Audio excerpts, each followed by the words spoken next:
La Commission des Affaires étrangères du Parlement français a rendu ce mercredi 15 février 2017 les conclusions des travaux d'une mission d'information constituée depuis le 27 avril 2016 en Côte d'Ivoire. Le rapport, riche de 185 pages, est une analyse complète des députés français sur le premier quinquennat du président Alassane Ouattara. Les parlementaires, après avoir passé au peigne fin la situation sociale, politique et économique du pays, ont fait une vingtaine de propositions afin de renforcer davantage les liens entre Paris et Abidjan. Chers collègues, nous allons débuter notre séance de ce matin par l'examen ouvert à la presse du rapport de la mission d'information sur la Côte d'Ivoire. Je vais appeler à mes côtés Philippe Cochet, qui présidait cette commission, et Seba Dagoma, qui en est la rapporteure.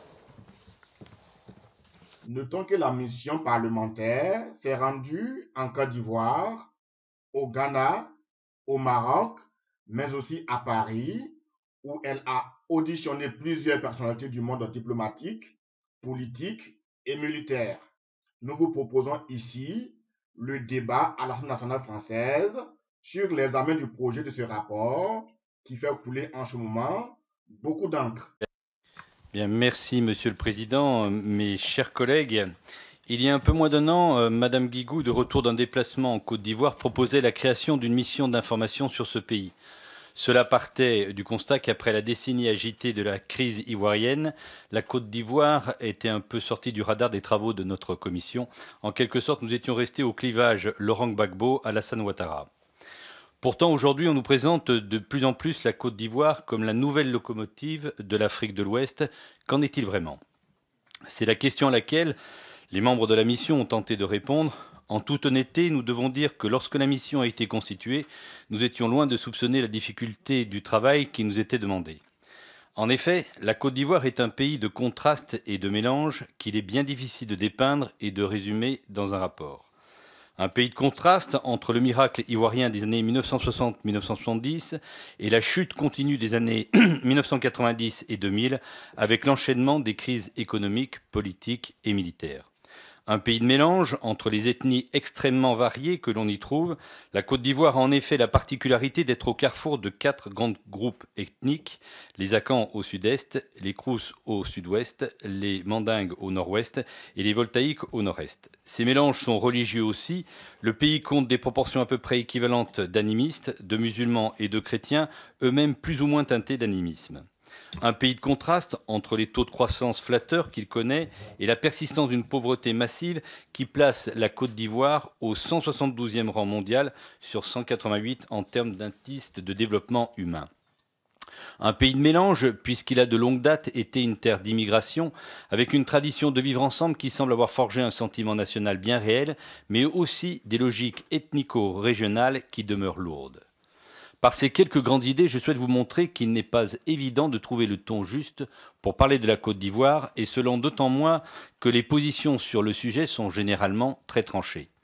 Nous nous sommes donc efforcés à travers notre rapport d'être aussi juste et balancé que possible, et nous espérons y être parvenus. Que penser de la Côte d'Ivoire au début de l'année 2017 ?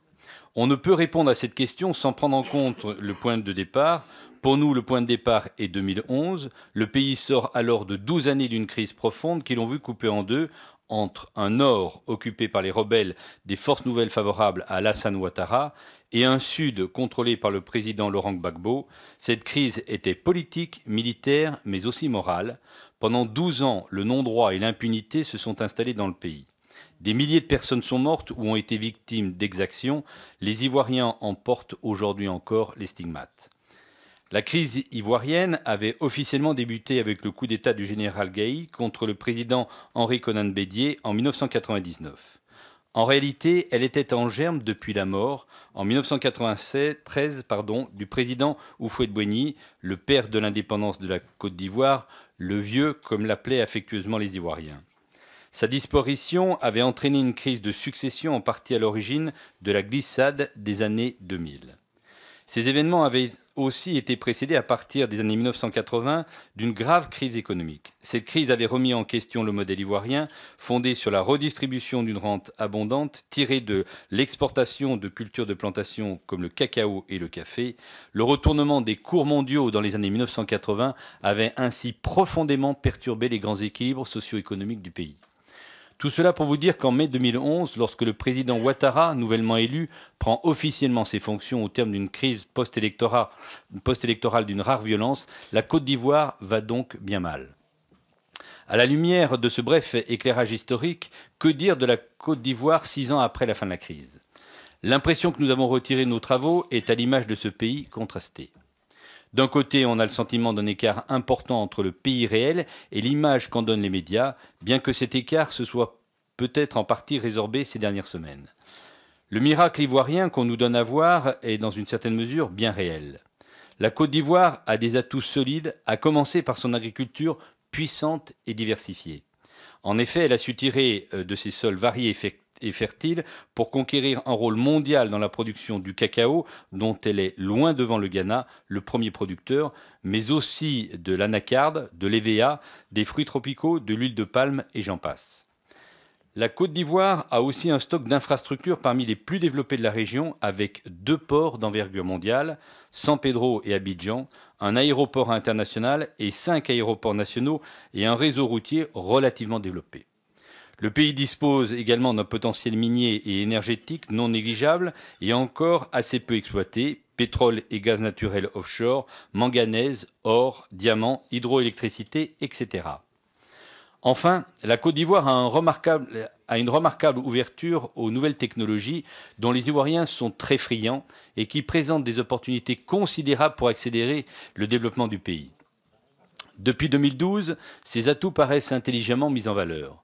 Tous les indicateurs semblent au vert, le taux de croissance a été en moyenne de 9% par an, des investissements publics considérables permettent de moderniser et d'étendre les infrastructures du pays. La Côte d'Ivoire bénéficie d'un soutien massif de la communauté internationale qui reprend ses quartiers à Abidjan, à l'image de la Banque africaine de développement. L'environnement des affaires s'est amélioré et l'on observe un retour en force des investisseurs privés qui font de plus en plus d'Abidjan une plateforme pour leurs opérations dans la région. À cet égard, l'ouverture par Carrefour de son premier hypermarché en Afrique subsaharienne à Abidjan fin 2015 était tout un symbole. Par ailleurs, lorsque l'on s'intéresse au pays, on est frappé par le dynamisme de l'équipe dirigeante conduite par le président Ouattara. Indéniablement, il a fait preuve d'une réelle ambition pour réformer et moderniser le pays. Pour y parvenir, ils sont entourés d'hommes de confiance, à l'image de son vice-président auparavant Premier ministre, Daniel Kablan-Dukan, et du nouveau Premier ministre, Amadou Kon Coulibaly. Ces derniers sont perçus comme de bons gestionnaires. Au total, la gestion économique ivoirienne jugée intelligente et prudente par les agences de notation et par les bailleurs, notamment le Fonds monétaire international, dont le président Ouattara est issu. En un mot, la Côte d'Ivoire donne l'impression d'être gouvernée et ses dirigeants ont fixé un cap très ambitieux, celui de l'émergence en 2020. Et pourtant, on constate que le miracle ivoirien n'est pas encore une réalité pour la majorité de la population, dont 46% restent en dessous du seuil de pauvreté. Les inégalités sociales et territoriales sont immenses et semblent s'être accrues. En dehors d'Abidjan, dans les campagnes et dans certaines villes du pays, à l'image de Bouaké, la deuxième ville, la pauvreté demeure massive. Près de 40% de la population n'est pas raccordée à l'eau potable ni à l'électricité. La Côte d'Ivoire connaît des taux de mortalité maternelle et infantile parmi les plus élevés au monde. Globalement, de nombreux Ivoiriens ont le sentiment que leurs conditions de vie ne s'améliorent pas. Ils voient l'image qu'il aurait donnée de leur pays dans la presse internationale et ils protestent. Vous faites des routes, vous faites des ponts, mais les Ivoiriens ne mangent pas de béton. La première urgence pour le président Ouattara est donc celle du développement. En bon économiste, il a bien pris en compte les enjeux économiques de la diversification et de la montée en gamme de l'économie. Les dirigeants s'appliquent notamment à développer la transformation des produits agricoles. Ces évolutions sont indispensables pour rendre la croissance durable et créatrice d'emplois. Mais pour y parvenir, la Côte d'Ivoire devra attirer davantage les investisseurs privés qui restent prudents en raison d'un environnement des affaires encore compliqué. Pour le moment, le pays occupe le 142e rang sur 190 dans le classement Doing Business. Les autorités devront donc encore progresser, notamment pour améliorer la fiscalité et réduire la corruption, dont de nombreux interlocuteurs nous ont dit qu'elle avait atteint un niveau problématique. Les dirigeants devront aussi redoubler d'efforts pour redresser l'éducation. Autrefois réputé, le système éducatif ivoirien a fortement pâti des années de crise. Aujourd'hui, il ne répond pas aux besoins. Le problème de l'emploi des jeunes est massif. Ils sont souvent au chômage ou cantonnés dans des petits boulots informels et peu productifs, sans réelle perspective d'évolution. Dans le même temps, les entreprises installées en Côte d'Ivoire disent ne pas parvenir à recruter des jeunes avec les compétences adaptées. Comme nous disait un chef d'entreprise, je cite, « En Côte d'Ivoire, il est plus facile de recruter un doctorant que de trouver un plombier zingueur ». La Côte d'Ivoire devra donc mettre l'accent sur la formation professionnelle. L'éducation est un enjeu d'autant plus important que la jeunesse ivoirienne est nombreuse et appelée à s'accroître fortement au cours des prochaines décennies. Aujourd'hui, 60% des Ivoiriens ont moins de 25 ans. Si la natalité ivoirienne n'atteint pas les taux records que l'on connaît dans le Sahel, elle est tout de même de plus de 4 enfants par femme et ne connaît pas de réel infléchissement. À l'heure actuelle, les jeunes Ivoiriens ont du mal à s'intégrer. Leurs repères ont été bouleversés par la crise qui a banalisé l'usage de la violence. Il est donc urgent de fournir des perspectives à ces jeunes qui, à défaut, pourraient se mobiliser pour le meilleur et pour le pire. Autre domaine où il semble impératif de progresser encore, celui de la réconciliation nationale. Comme vous le savez, pendant la crise, les Ivoiriens se sont divisés en deux camps, les pro-Ouattara et les pro-Gbagbo. En avril 2011, le président Gbagbo a été arrêté puis transféré à La Haye pour être jugé pour crimes contre l'humanité devant la Cour pénale internationale. Vous trouverez dans le rapport un point sur le procès qui promet d'être long. À l'heure actuelle, une partie importante des partisans de Laurent Gbagbo refuse de participer aux jeux politiques. Ils contestent encore la légitimité du président Ouattara et demandent la libération immédiate de leur leader. L'emprisonnement de ce dernier, de même que le procès de Simone Gbagbo, alimente la thèse d'une justice des vainqueurs. Seuls les partisans du camp pro-Gbagbo seraient inquiétés pour leur rôle pendant la crise ivoirienne, alors que des exactions ont été commises dans les deux camps. Sans entrer dans ce débat qui outrepasse les compétences de cette mission, nous constatons que de nombreux partisans de Laurent Gbagbo, plus de 200 selon les chiffres qui nous ont été donnés, sont encore aujourd'hui en détention préventive. Par ailleurs, environ 40 000 Ivoiriens qui s'étaient réfugiés dans les pays voisins lors de la crise post-électorale de 2011 se trouvent toujours en exil, majoritairement au Ghana et au Libéria. Ces réfugiés sont essentiellement des pro-Gbagbo qui refusent de rentrer de peur de subir des représailles ou d'être inquiétés par la justice, ou encore parce qu'ils ont perdu leurs biens et leurs terres. La persistance de ce problème 6 ans après la crise tend à alimenter les rancœurs et divisions entre les Ivoiriens. Cette situation a évidemment un fort retentissement sur la vie politique ivoirienne. Les résultats des élections suggèrent un fort soutien à la majorité du président Ouattara, qui s'appuie sur une alliance entre son parti, le Rassemblement des Républicains, le RDR, et le Parti démocratique de Côte d'Ivoire, le PDCI, de l'ancien président Henri Konan Bédié. Le président Ouattara a été réélu en 2015 avec 84% des suffrages et sa majorité a remporté 167 sièges sur 255 lors des élections législatives de décembre dernier. Pourtant, ce constat est nuancé par la faiblesse de la participation politique et l'élection de nombreux élus indépendants, 75 au total. Quant à l'opposition, elle est quasiment inexistante en Côte d'Ivoire. Le Front populaire ivoirien, le FPI, le parti historique du président Gbagbo, conduit par Pascal Afin-Guessant, n'a remporté que 3 sièges lors des dernières élections législatives. Cette absence d'opposition nuit évidemment au bon fonctionnement de la démocratie ivoirienne. Les dirigeants ivoiriens vont donc devoir poursuivre leurs efforts pour se réconcilier avec l'ancien camp dit pro-Gbagbo et réciproquement. Pour cela, il faut que la justice fasse son œuvre et qu'elle tombe des deux côtés. De ce point de vue, le rapport comporte un certain nombre de constats sur la nécessité d'accroître l'indépendance et l'efficacité de la justice. Il faudra aussi que les dirigeants ivoiriens trouvent le moyen de créer un jeu politique plus inclusif où les oppositions peuvent s'exprimer et peser. On peut espérer que la réforme constitutionnelle adoptée en septembre dernier apportera certaines améliorations. Elle prévoit notamment la création d'un Sénat chargé de représenter la Côte d'Ivoire entre guillemets, dans sa diversité. 2 tiers de ses membres seront élus par les collectivités locales et le dernier tiers sera nommé par le président qui a laissé entendre que des personnalités de l'opposition y auraient leur place. Les dirigeants ivoiriens devront aussi veiller à ce que toutes les ethnies se sentent représentées et participent à la construction du pays. Il s'agit ici de prévenir les phénomènes de repli ethnique et d'ostracisme qui ont fait sombrer la Côte d'Ivoire dans les années 2000. Le maintien d'une situation sécuritaire stable est un autre enjeu de taille pour la Côte d'Ivoire. En mars dernier, l'attentat de Grand Bassam a montré que le pays était vulnérable à la menace terroriste. Même si cette menace semble pour le moment provenir plutôt de l'extérieur du pays, des prémices de radicalisation ont été observées et la Côte d'Ivoire doit se prémunir contre l'implantation de filières locales. De manière tout aussi urgente, la stabilité de la Côte d'Ivoire dépend de son aptitude à réformer ses forces armées et de sécurité, dont les capacités et la cohésion ont été fortement ébranlées par la crise. À partir de 2012, le président Ouattara avait fait preuve d'un certain volontarisme dans ce domaine en adoptant plusieurs réformes ambitieuses, avec notamment la création d'un Conseil national de sécurité réuni chaque semaine autour du président et le vote d'une loi de programmation militaire. Dans un premier temps, la normalisation de la situation sécuritaire a laissé penser que ces réformes portaient leurs fruits. Mais les récentes mutineries des militaires ont montré que le chemin à parcourir était encore long.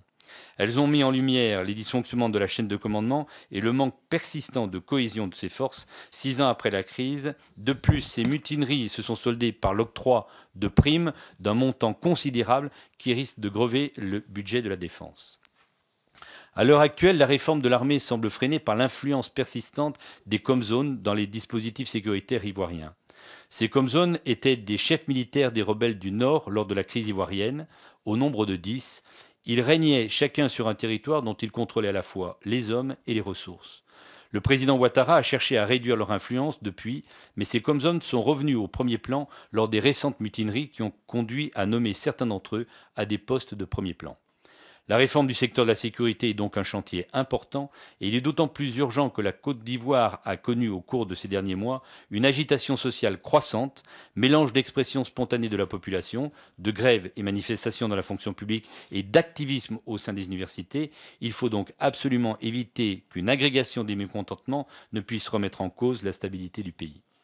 Une autre question de fond n'a pas encore été vraiment traitée par les dirigeants ivoiriens, celle de la réforme du foncier rural, qui était l'une des causes profondes de la crise ivoirienne. Pour développer l'économie de plantation du pays, le président Houphouët-Boigny avait encouragé la colonisation agraire de la zone forestière ivoirienne, au centre puis à l'ouest et au sud-ouest. Il avait posé un principe, la terre appartient à celui qui la cultive.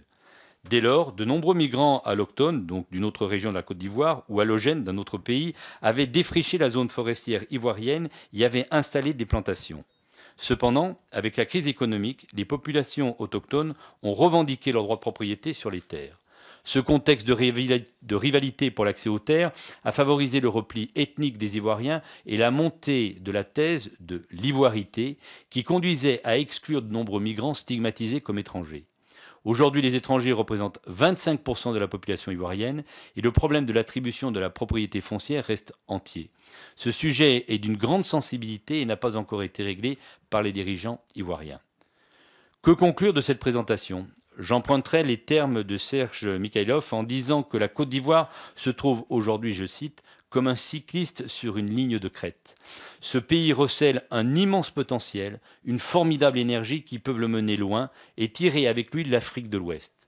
Cependant, les défis sont nombreux et supposent une ambition réformatrice généralisée et constante. Notre partenariat avec la Côte d'Ivoire doit s'inscrire dans cet objectif de moyen terme qu'est l'émergence de la Côte d'Ivoire et je vais laisser notre rapporteur vous en dire plus à ce sujet. Merci Philippe. Chers collègues, Monsieur le Président, vous n'êtes pas sans savoir qu'entre la France et la Côte d'Ivoire, c'est une longue histoire. Du temps de la colonisation, Félix Houphouët-Boigny militait pour l'égalité des droits entre colons et populations dites indigènes au sein du syndicat agricole africain. Mais il était loin d'être un pourfendeur de l'union avec la France, dont il pensait qu'elle avait beaucoup apporté à son pays. Ministre de la République française, sous la 4e République, Félix Houphouët-Boigny a pris acte de l'indépendance de son pays en 1960, plus qu'il ne l'a demandé. Le père de l'indépendance ivoirienne était en effet l'artisan d'une forte amitié qui perdure aujourd'hui entre nos deux pays. Dans les décennies qui ont suivi la décolonisation, il a appelé de ses vœux le maintien d'une présence française très importante, qui s'est traduite par l'envoi de milliers de coopérants techniques chargés de faire fonctionner les administrations ivoiriennes et de former leurs homologues. Et le président Houphouët-Boigny considéra en quelque sorte que le 43e bataillon d'infanterie de marine, BIMA, stationné dans le pays à partir de 1970, comme une armée de la Côte d'Ivoire.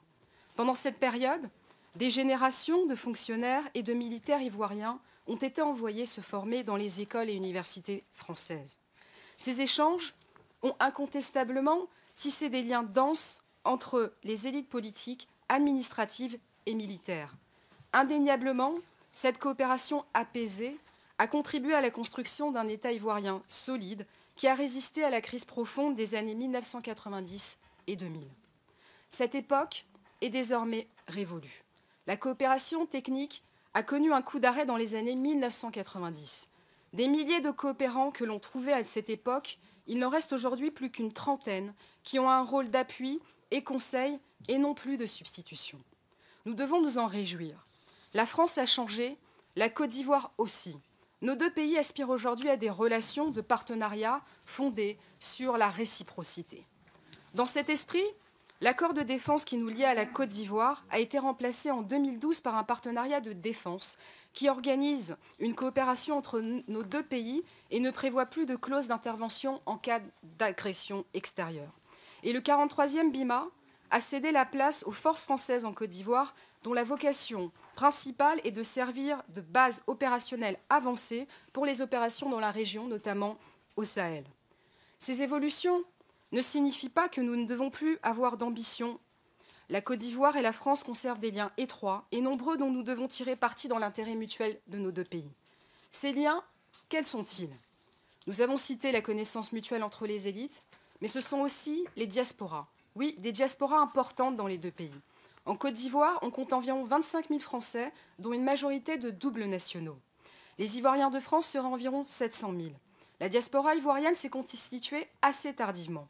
Dans les années 60 à 80, elle était peu nombreuse et principalement composée de cadres qui venaient pour être formés en France. C'est surtout dans les années 90 et 2000 que des vagues importantes de migration économique puis politique ont été enregistrées. Il faut noter que cette diaspora a la caractéristique d'être plutôt qualifiée puisque 30% des émigrants sont diplômés du supérieur. Nous considérons qu'elle est un levier potentiellement puissant, mais trop faiblement exploité pour bâtir des partenariats en faveur du développement. Un chiffre est particulièrement éloquent. 16 milliards de dollars par an. Il s'agit du montant total des transferts des diasporas présentes en France pour l'Afrique. Ces flux financiers sont affectés à l'alimentation, à la santé ou l'éducation. Ils sont rarement dédiés à des investissements productifs. La langue française est évidemment un autre lien important avec la Côte d'Ivoire.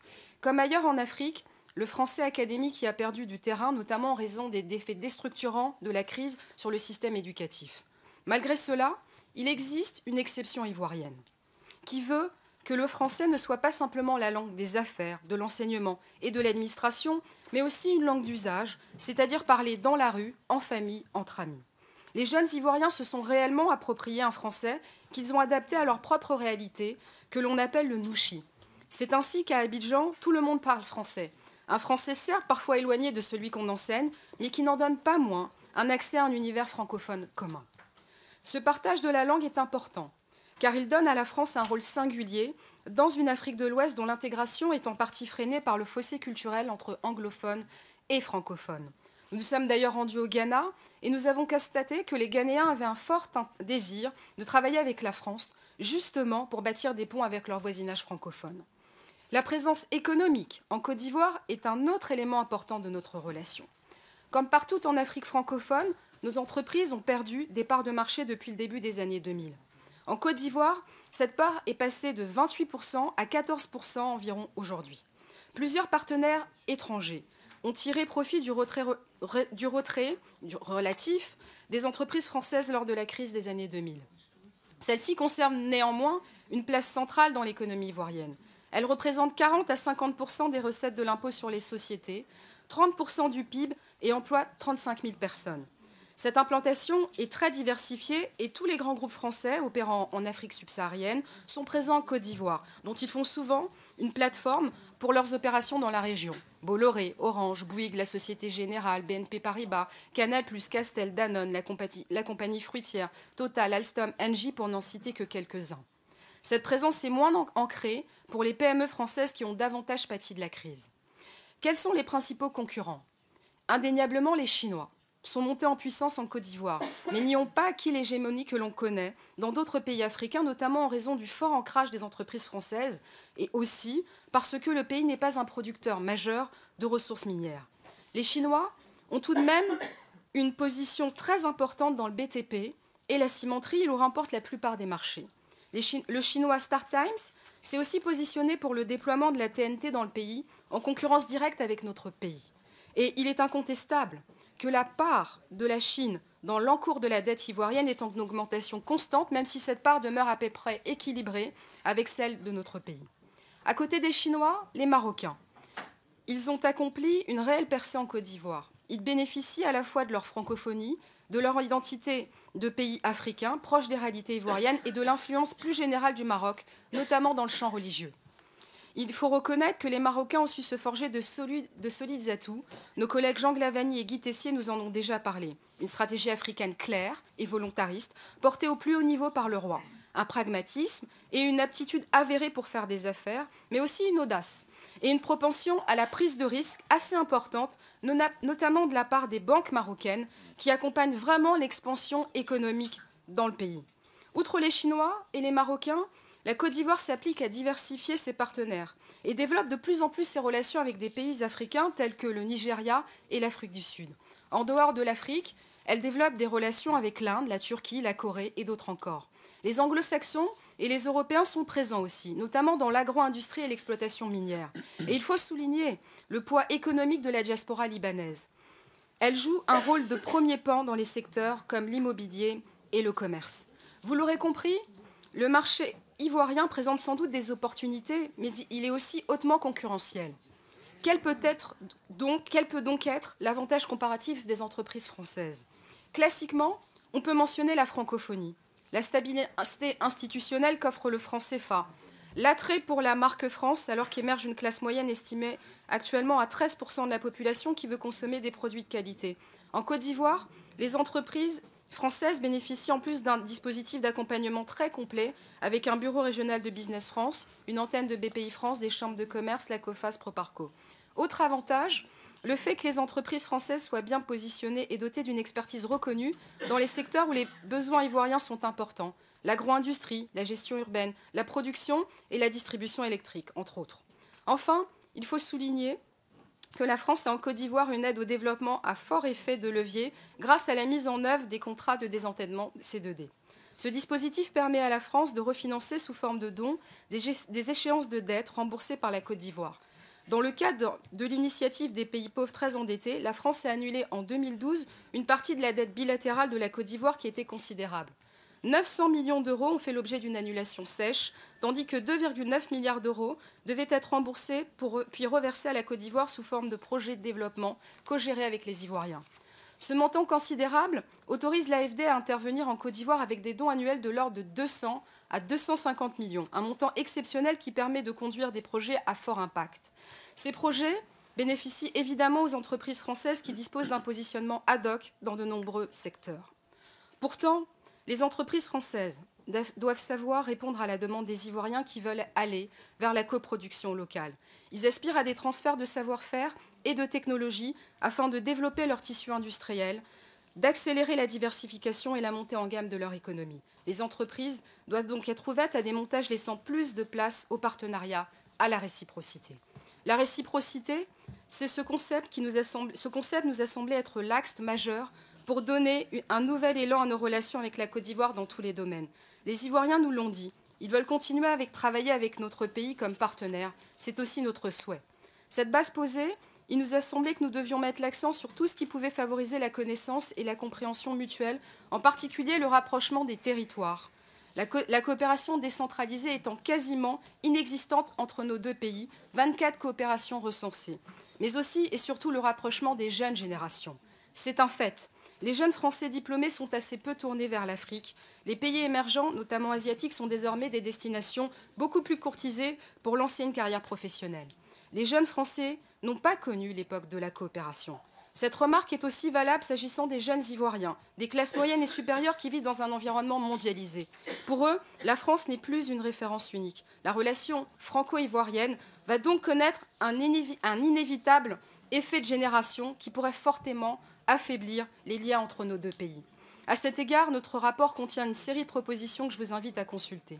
Je conclurai en disant que, certes, la Côte d'Ivoire est aujourd'hui plus ouverte à d'autres influences, à d'autres partenaires.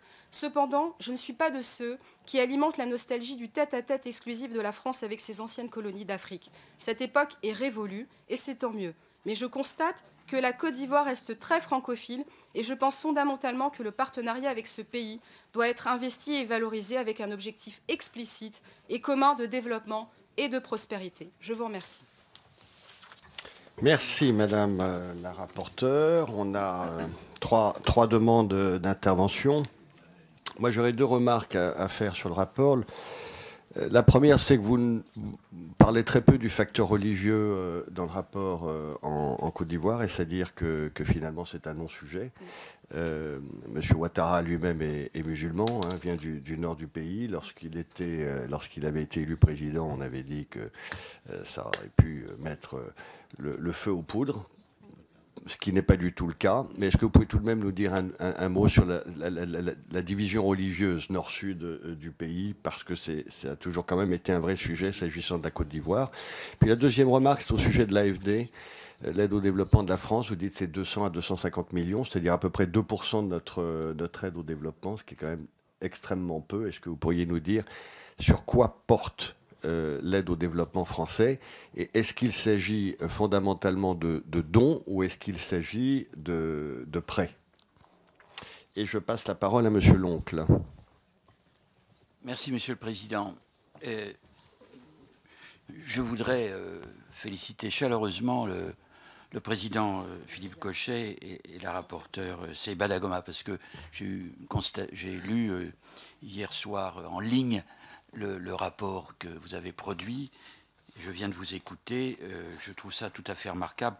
Je pense que nous avons eu raison de prendre du recul sur la Côte d'Ivoire par rapport aux événements que ce pays a vécu, et c'était le bon moment de faire le point. Et vous l'avez fait de manière équilibrée, parce que jusqu'à maintenant, la vision des Français sur la Côte d'Ivoire, c'était un peu d'un côté les pro-Gbagbo, de l'autre côté les pro-Ouattara, y compris dans les responsables politiques de tous nos partis.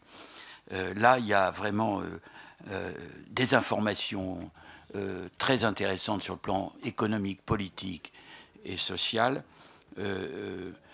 et une analyse qui me paraît tout à fait juste. Alors, je voudrais simplement dire au Président que, à mon avis, les divisions ivoiriennes sont plus d'ordre ethnique que d'ordre religieux, me semble-t-il.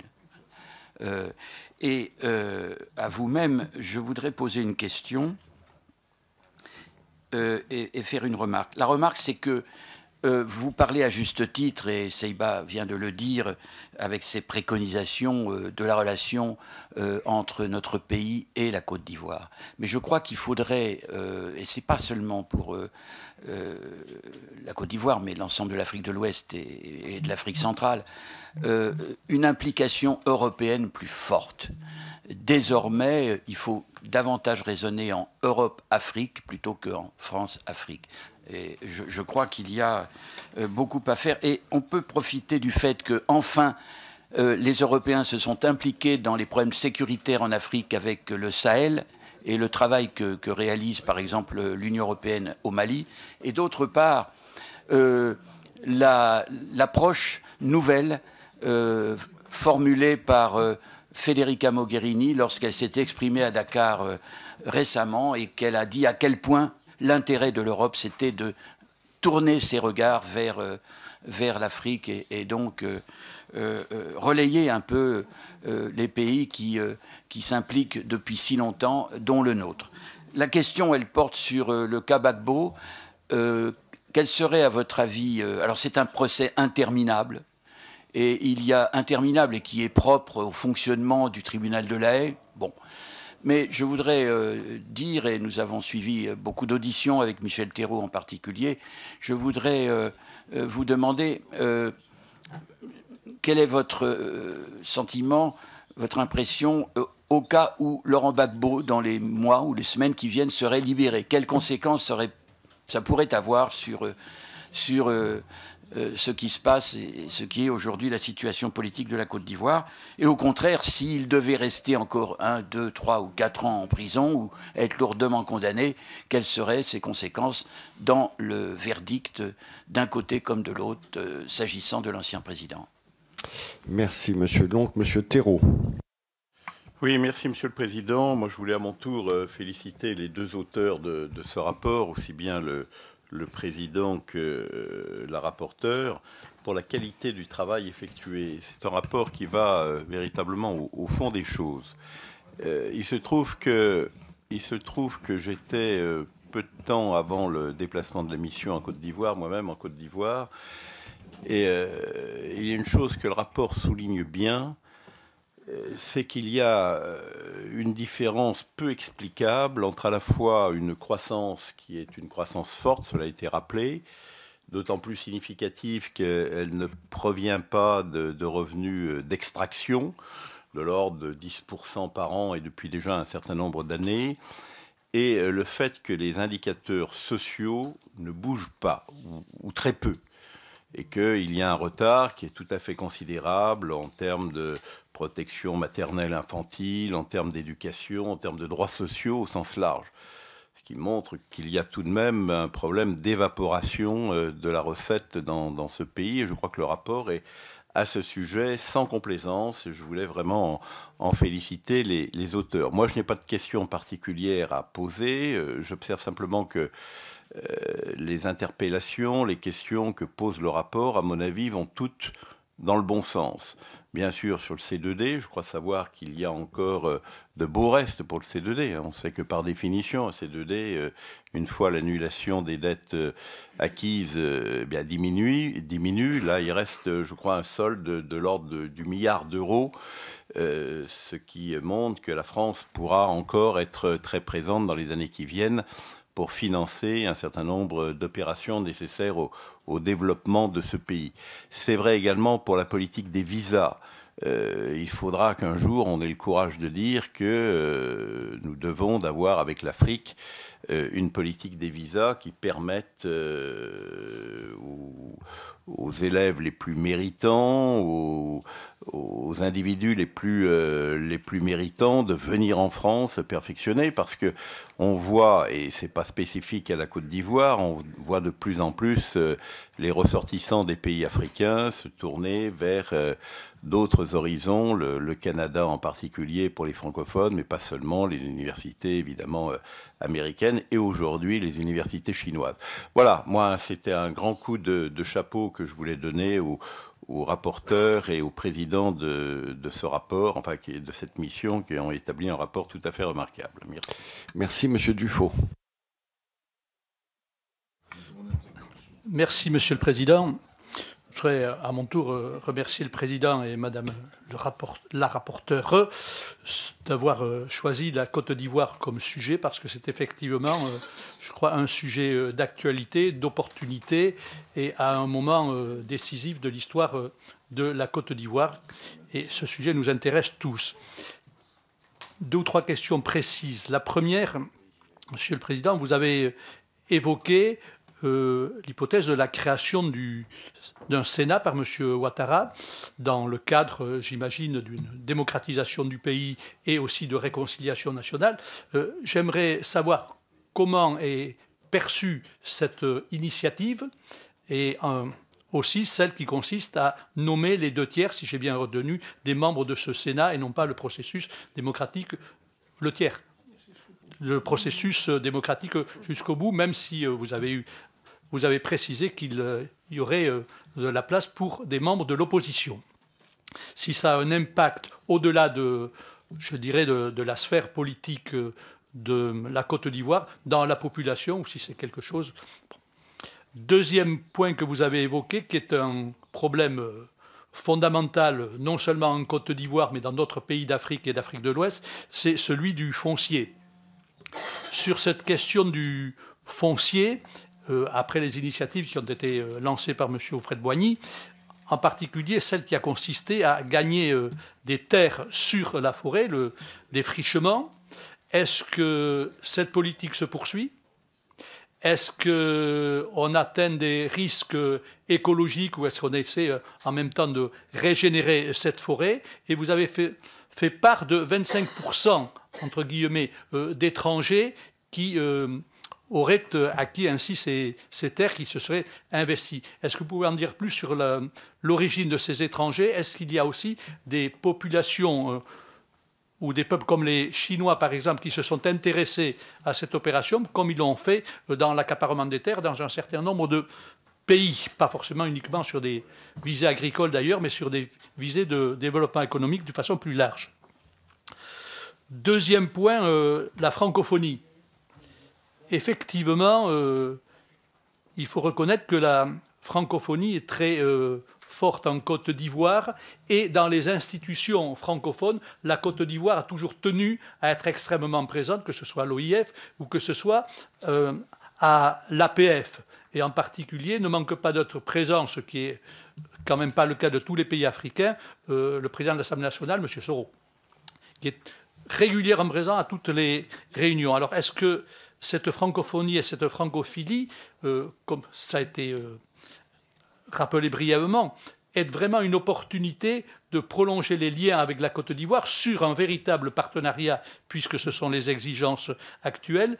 Et de ce point de vue, est-ce que la France n'a pas un rôle particulier à jouer en matière d'éducation sous toutes les formes, y compris d'éducation en direction des femmes, puisque le problème aussi a été posé de la fécondité et autres, de façon à ce qu'il y ait vraiment une implication encore plus forte sur des sujets sociétaux en Côte d'Ivoire par la francophonie, au-delà de l'aspect économique. Et enfin, pour terminer, je reprendrai un peu ce qu'a dit le président Poniatowski sur le rôle de l'AFD de façon un peu plus précise dans les coproductions que vous avez évoquées. Est-ce qu'il y a encore des marges de manœuvre? Est-ce que vous pouvez donner des exemples peu précis d'entreprises françaises qui interviennent en Côte d'Ivoire ou les champs d'activité dans lesquels on pourrait intervenir davantage? Merci, Monsieur Desto. Oui, merci, Président. À mon tour de féliciter Président et rapporteur pour cet excellent travail. 3 questions rapidement. La première sur l'aide publique au développement. Est-ce que vous avez approfondi ce qui relevait du bilatéral? C'est surtout là-dessus que vous êtes d'ailleurs exprimé au cours de votre rapport. Et ce qui relève aussi du multilatéral, au sein de l'AFD, bien entendu, mais de façon plus générale. Deuxièmement, quel est le rôle de la Côte d'Ivoire dans cette région de l'Afrique de l'Ouest? Je pense évidemment au Sénégal, mais je pense aussi aux pays plus en difficulté, comme le Mali ou le Burkina Faso. Est-ce qu'il n'y a pas un rôle de moteur, de sorte de pilote économique et politique de la Côte d'Ivoire dans l'avenir? Le troisième point, la capitale Abidjan. C'est devenu une capitale extrêmement importante de par sa démographie, avec toutes les conséquences sur la maîtrise urbaine. C'est 2 fois ou 3 fois Dakar aujourd'hui. C'est une des plus grosses villes, comme vous savez, d'Afrique. Est-ce qu'il n'y a pas là, véritablement, une intervention spécifique à avoir avec la Côte d'Ivoire? Merci. Et dernière intervention, Monsieur Mariani. Très brièvement, Monsieur le Président, d'abord, moi, à mon tour, je voudrais féliciter les auteurs du rapporteur. J'ai commencé à peine à lire le rapport hier soir, mais je reconnais qu'il est très intéressant. Et en plus, c'est un pays que je connais peu. 2 questions toutes simples. La première, je ne sais pas si vous avez des éléments. Où est-ce qu'on en est des différentes actions de justice ou des éléments d'information suite aux événements de Bouaké, où quand même un certain nombre de militaires français ont perdu la vie et où aujourd'hui, plus personne ne veut vraiment en parler, même si les choses ne sont pas très claires. Deuxièmement, est-ce que la menace terroriste en Côte d'Ivoire existe réellement? Je parle au niveau de l'imprégnation dans la population. Je ne parle pas des combattants extérieurs qui viendraient dans le pays. Alors, Monsieur le Président, Madame la rapporteure, dans quel ordre vous voulez répondre? Écoutez, nous avons réalisé ce rapport ensemble. Je crois qu'on répondra ensemble sur les différentes questions. Peut-être on va les prendre, certes, dans l'ordre, mais je pense que notamment Seba approfondira aussi un certain nombre de points. Monsieur le Président, vous évoquiez tout d'abord l'aspect religieux. Alors, l'aspect religieux, il a certes son rôle, mais il n'est pas aussi prégnant que dans d'autres pays. Et on voit notamment de nombreuses familles qui sont constituées de personnes qui ont des religions différentes et qui vivent tout à fait en harmonie, sans trop de difficultés, ce qui n'est pas toujours le cas dans d'autres pays où on voit une fracture, où la religion a un point important. On a eu l'occasion de discuter d'ailleurs avec, soit avec des religieux, soit avec bien sûr un certain nombre d'interlocuteurs, et je dirais la majorité d'entre eux nous ont dit que ça n'était pas vraiment un sujet aujourd'hui en Côte d'Ivoire. Concernant la partie AFD, on fera peut-être un focus plus particulier sur ce sujet-là avec Seba, mais c'est un point important, d'autant que l'effort qui est fait est le plus gros effort que fait l'AFD aujourd'hui, donc avec notamment un message qui est fort, c'est que quand on met les moyens, c'est-à-dire pas quand on saupoudre, quand on met les moyens de manière importante avec une certaine durée, on peut mesurer un certain nombre de résultats, mais nous rentrerons dans le détail de manière un petit peu plus importante. Si aujourd'hui, dans l'approche qui est faite, notamment sur le procès Gbagbo, tel qu'a évoqué Monsieur l'oncle, on ne sait pas faire de la politique fiction. Vous avez raison de dire que ce procès est très long, trop long. Aujourd'hui, on le voit bien au niveau de la population, la réconciliation, c'est d'abord, c'est pas jour-nuit. Une réconciliation, il faut du temps. Et il y a des éléments et des messages qui font que la réconciliation, elle est plus concrète ou elle ne se fait pas. Et c'est vrai que l'inconnu et surtout la durée de ce procès ne facilite pas les choses aujourd'hui pour permettre aux Ivoiriens de retrouver une vision apaisée et solder un petit peu cette période qui a laissé de fortes traces. Même si la population est jeune, hein, on l'a souligné, ça reste quand même quelque chose qui a marqué les esprits parce que les exactions, elles ont eu lieu des deux côtés et elles ont quand même meurtri nombre d'Ivoiriens. Je te laisse poursuivre sur un sujet plus particulier sur l'AFD où on déroule ainsi. Michel Thérault évoquait la problématique de l'évaporation. C'est vrai, on a souhaité souligner à l'occasion de ce rapport la différence entre la perception extérieure et la perception intérieure. Perception extérieure, c'est vrai que la Côte d'Ivoire peut être citée en modèle et le fait d'évoquer que ce pays pourrait être un moteur, notamment au niveau de la région, est évident. Il est évident. Simplement, quand on est un Ivoirien de base, on est content d'apprendre ça, mais on ne le vit pas au quotidien de manière évidente. Et l'image donnée, on ne mange pas du béton, c'est la traduction réelle. C'est-à-dire qu'ils voient qu'il y a notamment des infrastructures aujourd'hui qui se font dans ce pays, ils voient des travaux, d'une modernisation du pays qui est réelle, mais eux n'en voient pas la différence. Ce qui permet de faire peut-être une digression sur un sujet qui prend une importance forte, notamment sur la difficulté aujourd'hui, notamment quand Michel Thérault évoque cette notion d'évaporation, il y a une corruption qui est réelle. Cette corruption, aujourd'hui, il y a une volonté de la combattre, ça c'est une réalité, mais elle est réelle. Je dirais dans un pays qui a un tel taux d'évolution, de progression, ça attire des convoitises. Et pour lutter efficacement contre cette évaporation, il faut, je dirais, renforcer notamment les structures qui permettent de mieux voir les choses. Et notamment quand on est une entreprise étrangère, on est d'autant plus soumis à cette règle, ce qui pose un problème et qui, voire même dans certains cas, atteint des niveaux qu'il n'avait jamais atteints auparavant. Donc, il y a des choses qui sont endémiques, il y a des choses qui évoluent, mais c'est un point aujourd'hui qui peut être à terme une difficulté ou un frein à un certain nombre de développements. À ce niveau-là, est-ce que peut-être, Seba, tu veux intervenir sur... et après, on continuera le reste des questions. Alors, plusieurs points. S'agissant des religions, en fait, effectivement, ce n'est pas un sujet, en réalité, en Côte d'Ivoire. Vous avez parlé, Monsieur le Président, de la frontière nord-sud. En réalité, il y a énormément de musulmans qui sont au sud. C'est extrêmement mélangé. Et au sein des familles, on constate qu'il y a énormément de mariages mixtes. C'est pas le sujet. Avec une réserve, c'est que dans le nord du pays notamment, mais pas seulement, on constate qu'il y a de plus en plus d'ONG dont on ne connaît pas les donneurs d'ordre qui viennent s'installer en Côte d'Ivoire. Donc on ne sait pas. Il y a un sujet quand même sur ce point. S'agissant de l'aide au développement, les montants sont considérables et c'est sous forme de dons.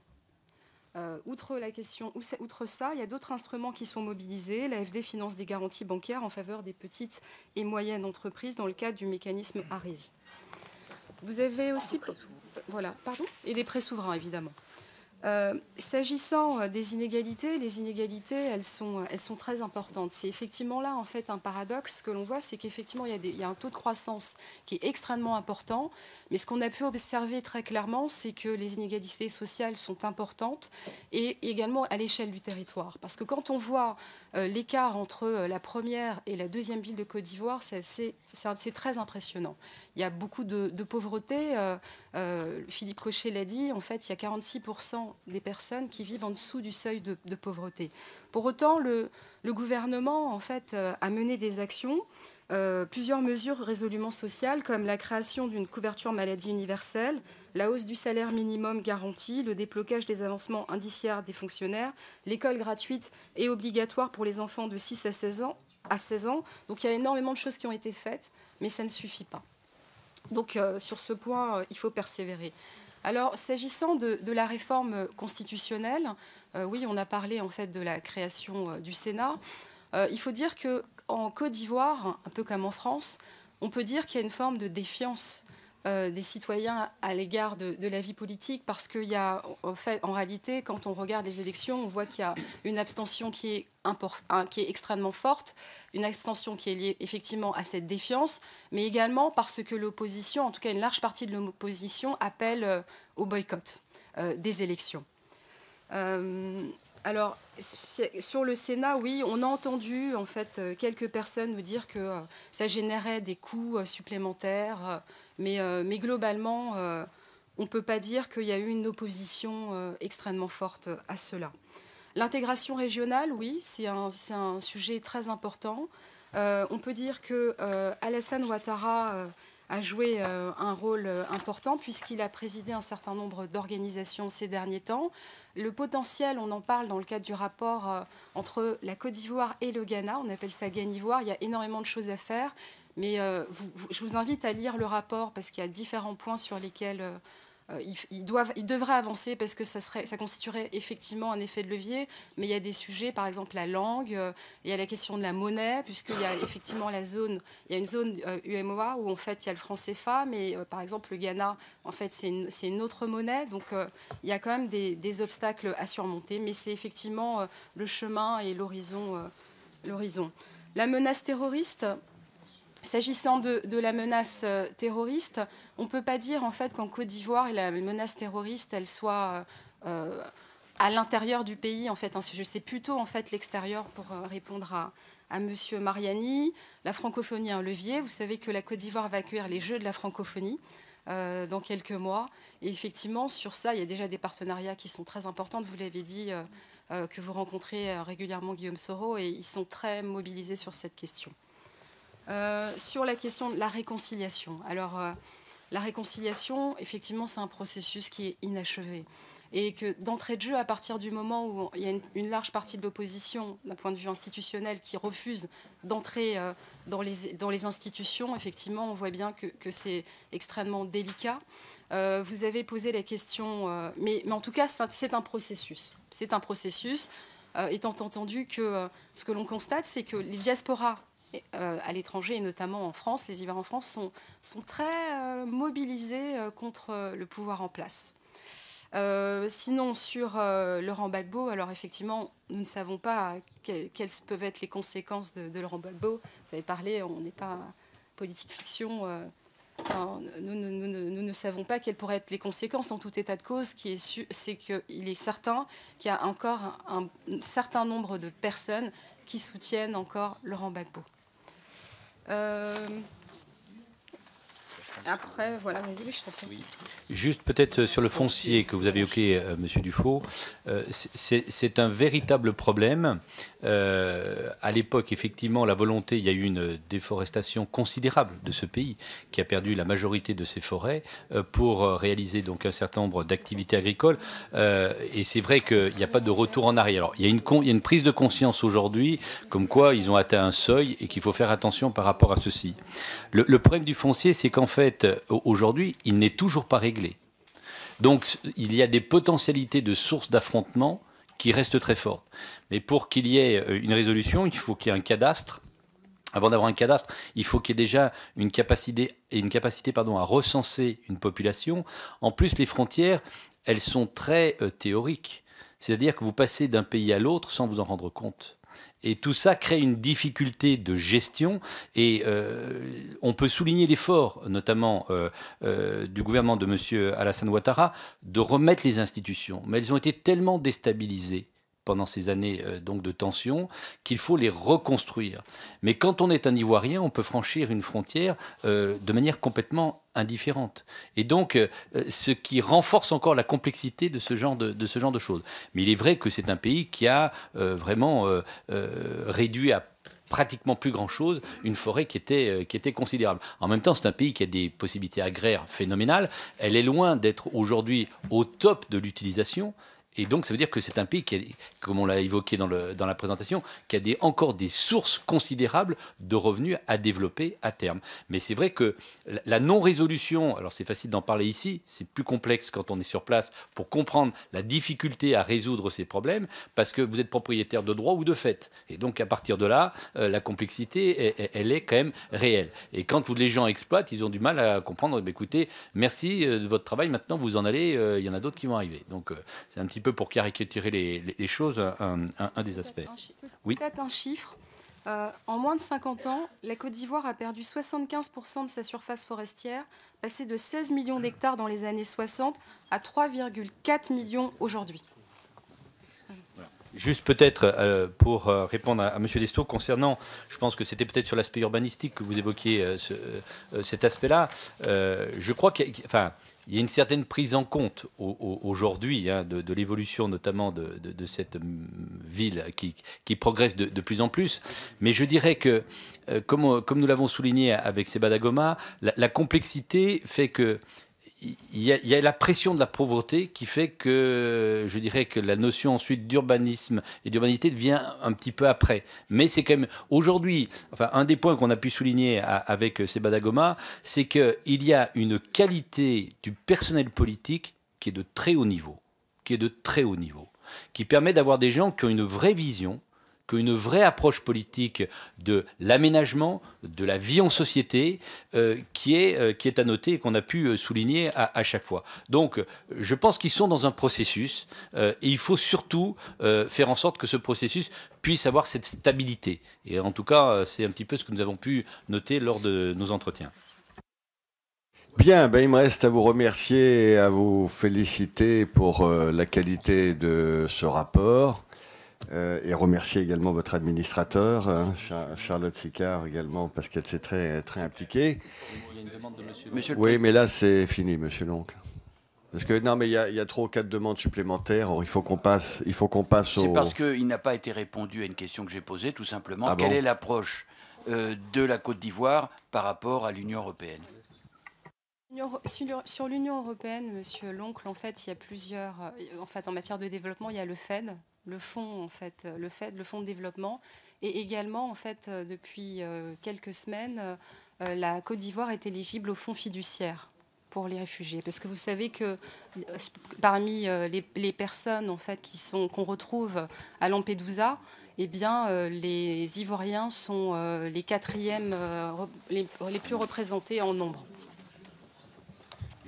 Bien, on a répondu à tout. Voilà.